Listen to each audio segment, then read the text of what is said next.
Alors, nous nous retrouvons aujourd'hui pour un cours à propos du livre de Zola, L'œuvre, et nous allons montrer que ce roman naturaliste est un roman sur la peinture.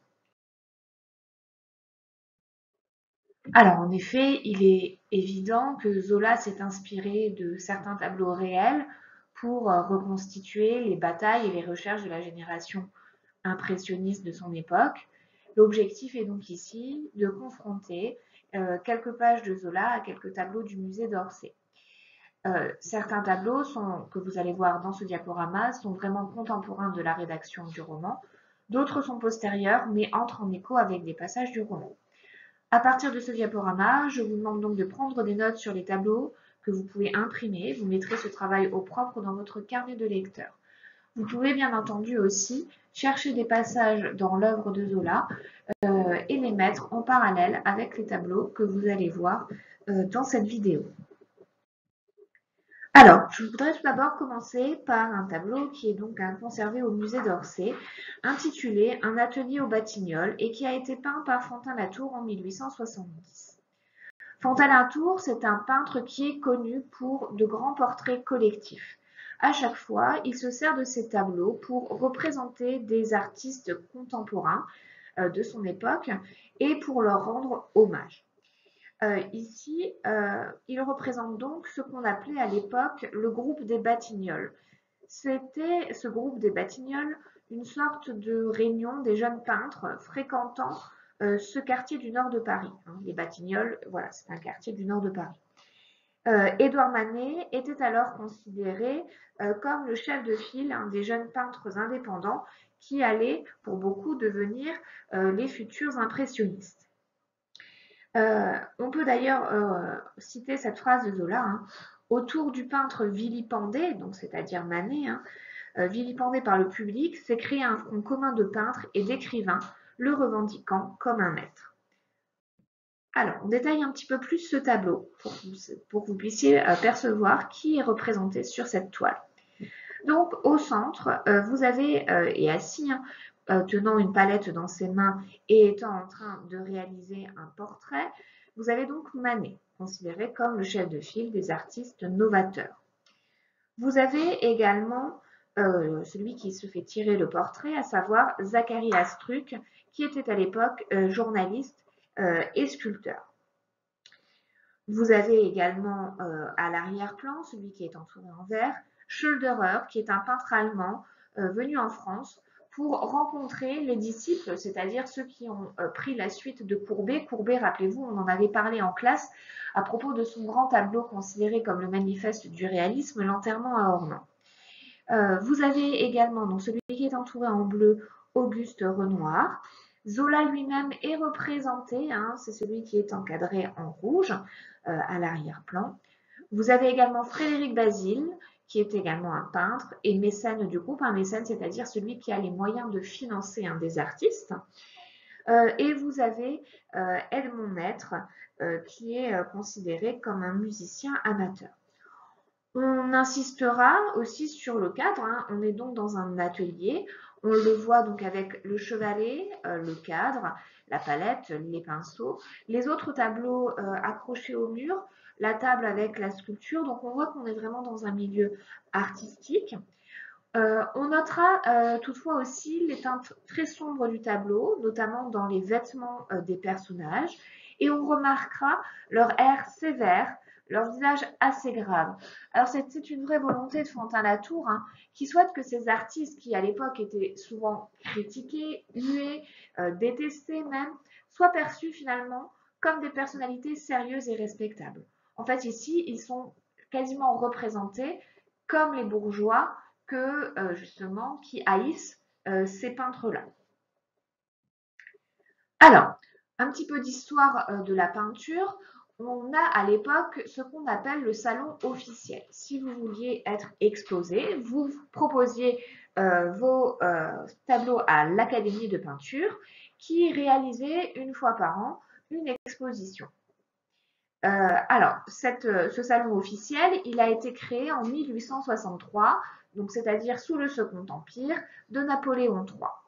Cette exposition, donc, qui avait lieu une fois par an, avait lieu au Palais de l'Industrie et permettait d'exposer 2500 œuvres, à la fois peintures et sculptures.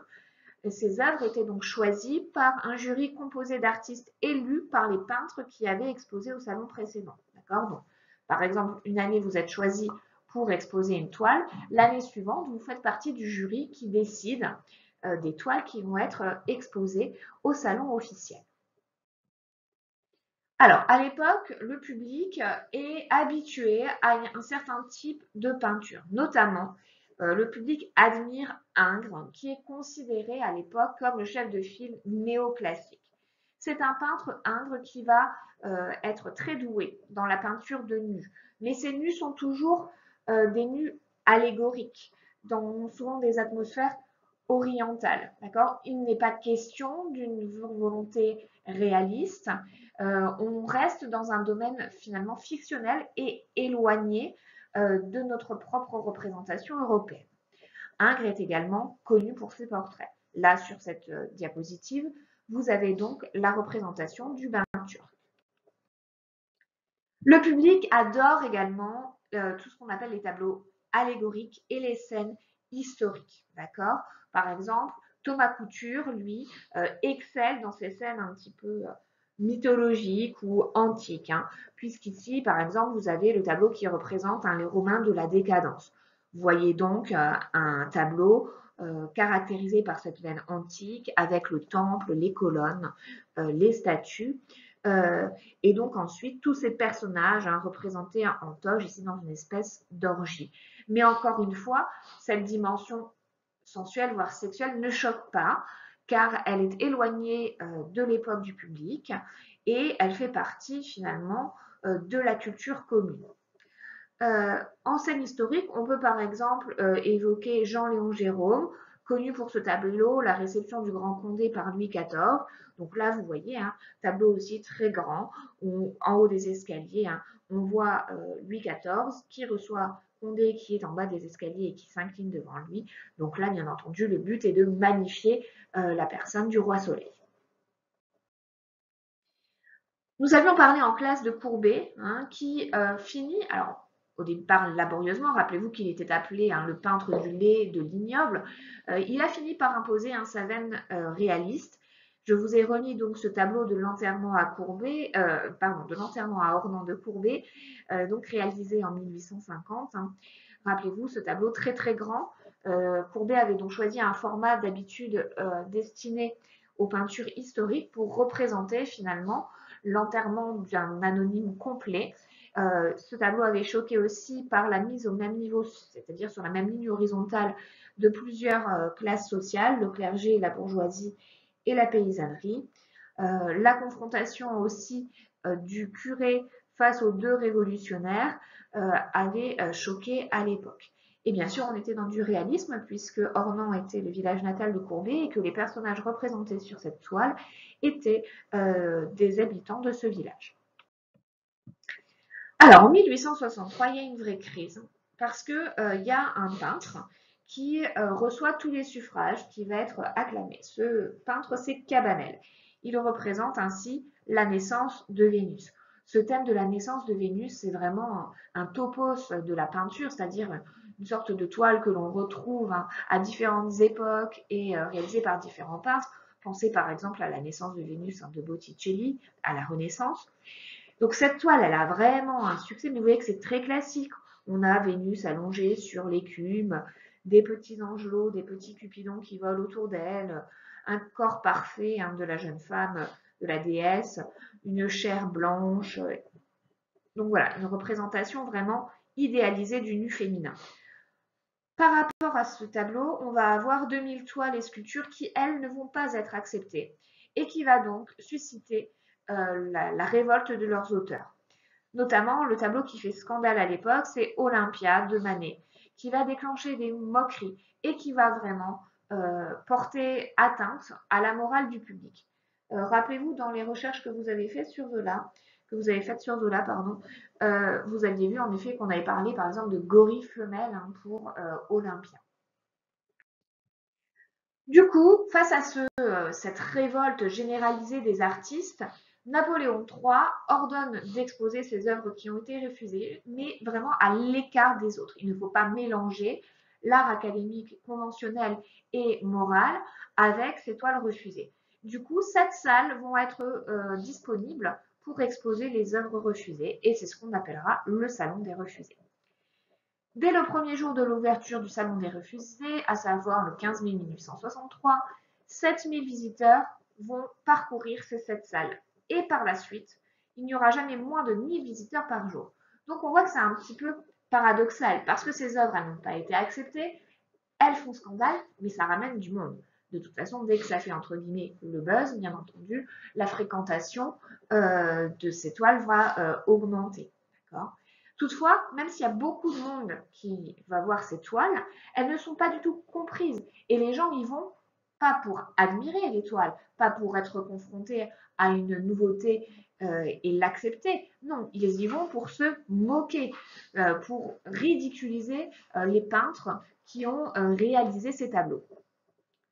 C'est donc dans cette ambiance totalement survoltée entre les peintres qui manifestent leur envie de nouveauté et leur révolte, et de l'autre côté les Parisiens qui viennent là pour se moquer, que la toile de Manet, intitulée à l'époque Le Bain, qui était la numéro 363 du catalogue du Salon des Refusés, est exposée. Cette toile, elle a été également nommée à l'époque la partie carrée, et aujourd'hui on la connaît sous le titre Le Déjeuner sur l'herbe. Alors, voilà un déjeuner sur l'herbe d'Édouard Manet, d'accord. Cette toile, elle est donc exposée au Salon des Refusés en 1863 avec 2 autres toiles. Cette toile de Manet va provoquer un violent scandale. L'impératrice en est scandalisée. L'empereur déclare que la toile porte outrage à la pudeur et le public éclate vraiment en fou rire devant cette œuvre qu'il considère comme complètement ridicule. Alors, je vous ai mis dans la petite bulle une citation de Manet lui-même qui explique comment l'idée du tableau lui est venue.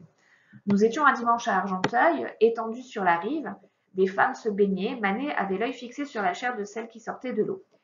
Il paraît qu'il faut que je fasse un nu. Eh bien, je vais leur en faire un.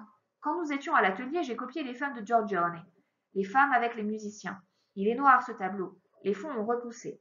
Je veux refaire cela, et le faire dans la transparence de l'atmosphère, avec des personnes comme celles que nous voyons là-bas. Donc on voit que Manet s'appuie sur une expérience personnelle et sur une tendance réaliste. Il est au bord de l'eau, il voit des jeunes femmes sortir et il a envie de représenter cette nudité réelle cette fois et non pas une nudité mythologique ou idéalisée. Alors, qu'est-ce qui a choqué à l'époque dans ce tableau? Tout d'abord, cette nudité dont on vient de parler. On voit en effet au centre de la toile une jeune femme complètement nue.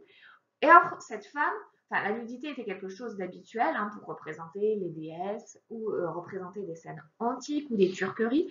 Là, ici, on a une femme contemporaine de Manet. Autre nouveauté, c'est l'opposition très tranchée des couleurs. On remarque le noir des vêtements des hommes qui va s'opposer au blanc de la chair féminine. Et ce contraste va forcément attirer le regard du public sur le personnage féminin qui capte toute la lumière.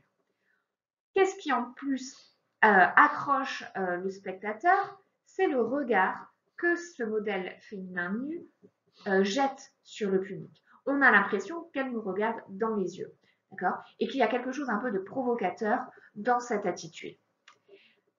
Par conséquent, cette toile est considérée véritablement comme une invitation au voyeurisme et une provocation esthétique. En plus, la nudité de la femme qui s'oppose à l'habillement des hommes semble être totalement normale. Ils discutent ensemble sans que ça ne gêne aucun des deux hommes ni la femme. Donc on est proche d'une scène érotique ici. Rappelez-vous que le tableau s'appelait aussi la partie carrée, d'accord? Une partie A4. Je vous laisse comprendre le sous-entendu. Quant au modèle masculin, ce sont en plus des personnes réelles. Le frère aîné du peintre et son beau-frère. Donc on est dans un réalisme total et qui va choquer à l'époque. En plus, autre innovation de Manet, on a l'impression que le paysage au fond, à l'arrière-plan, n'est pas totalement terminé, qu'il est à peine esquissé. Et on a l'impression que les personnages sont un peu collés sur ce paysage à peine fini, d'accord? Ce qui est totalement inhabituel pour l'époque. Donc, en bilan à propos du déjeuner sur l'herbe, il a fait aussi bien scandale pour des raisons esthétiques que pour des raisons morales. Manet, d'ailleurs, a déclaré vouloir faire une blague destinée à étonner le bourgeois. Ça a bien fonctionné, mais le bourgeois n'a rien compris à son tableau. Et le fou rire des spectateurs, finalement, révèle peut-être quelque chose sur le public lui-même. Quand il regarde le tableau, finalement, il a l'impression de se voir lui-même. Cette dimension très réaliste, voire quotidienne de la scène, le renvoie à sa propre personne. Et il le renvoie à une image qu'il ne voulait pas avouer publiquement. Alors, on passe à un autre domaine qui se développe en effet à l'époque de Zola, c'est le goût pour la peinture de plein air. Très souvent, les peintres jusque-là peignaient en atelier et représentaient, je vous l'ai dit, les scènes historiques, mythologiques. Là, les peintres vont s'intéresser de plus en plus aux paysages extérieurs. Je vous ai mis ici, par exemple, la scène à Argenteuil de Manet, essayez de le rapprocher d'un passage de l'œuvre, également la Pie de Monet. Alors, qu'est-ce qui a permis à cette peinture de plein air de se développer? C'est déjà l'invention du chevalet portatif, d'accord? Donc un chevalet beaucoup plus léger, pliable et que donc les peintres pouvaient déplacer avec eux facilement à l'extérieur. On va également inventer à l'époque les tubes de peinture. Ça paraît tout bête, mais jusque-là, ça n'existait pas. Et donc, bien entendu, vous imaginez que si vous deviez sortir avec toutes vos attirails, ce n'était pas très pratique. Donc, les peintres vont pouvoir sortir de leur atelier et aller peindre d'après nature. C'est ainsi que l'impressionnisme va naître. L'impressionnisme, c'est un mouvement qui vient du tableau qui est représenté à droite et qui s'intitule Impression soleil levant. C'est un tableau de Monet. Et c'est Louis Leroy, dans une revue qui à l'époque s'appelle Charivari, va employer pour la première fois le terme d'impressionnisme, mais alors de manière satirique, pour critiquer ce tableau, parce qu'il considère que voilà, il n'y a que des petites touches vulgaires de peinture, qu'on n'y voit pas grand-chose, que c'est de là que près. Puis finalement, le terme sera repris par le public et par les artistes eux-mêmes. L'impressionnisme est donc considéré comme un art du reflet, de la couleur et de la lumière. En effet, les peintres impressionnistes vont vouloir rendre compte d'une vision personnelle d'un lieu, ou de personnes aussi, à un moment donné, en cherchant vraiment à reproduire sur la toile les effets de couleur et de lumière. Je vous ai mis à droite la série des vues de la cathédrale de Rouen à différents moments de la journée et de l'année que Monet a réalisé. Rappelez-vous que dans Les Nymphes à Noir, à un moment, on parle de cette série de tableaux. C'est quand Silvio Benavides se rend à Rouen, il doit aller visiter le musée des Beaux-Arts, et il passe devant la cathédrale et il passe devant l'office du tourisme, et l'office du tourisme était justement l'un des postes où Monet se plaçait pour peindre la cathédrale de Rouen. Silvio explique aussi à ce moment-là que Monet débarquait chez les gens qui habitaient tout autour de la cathédrale pour installer son chevalet à la fenêtre. Donc voilà. Vous voyez aussi qu'avec cette peinture nouvelle, on va s'intéresser à de nouveaux sujets. Par exemple, la révolution industrielle qui est en plein essor au XIXe siècle. Par exemple, ici avec la gare Saint-Lazare de Monet, donc où on représente justement cette gare, le train, la vapeur, etc. On s'attache aussi à représenter les classes populaires. Rappelez-vous, on avait regardé ensemble ce tableau en classe, Les raboteurs de parquet de Gustave Caillebotte, où on montre des hommes torse nu en train de travailler, ce qui était complètement inhabituel pour l'époque. Non pas que des hommes travaillent, mais que l'on représente des classes populaires en pleine action dans un tableau. Et donc on terminera ce diaporama par Van Gogh. Van Gogh qui est un peintre postérieur à l'œuvre de Zola, qui annonce déjà le fauvisme et l'expressionnisme. Là, je vous ai mis à droite La nuit étoilée sur le Rhône. Et on peut toutefois voir dans cette œuvre un rapprochement possible avec les dernières toiles que réalise Claude Lantier dans le roman de Zola, avec cette idée de déformation des lignes droites, des taches de lumière. Ouais. On terminera donc ce cours sur ce tableau. J'espère que vous avez pu apprendre de nombreuses choses et je vous laisse donc prendre en note tout cela dans votre carnet de lecteur. Je vous souhaite une bonne journée. À très bientôt.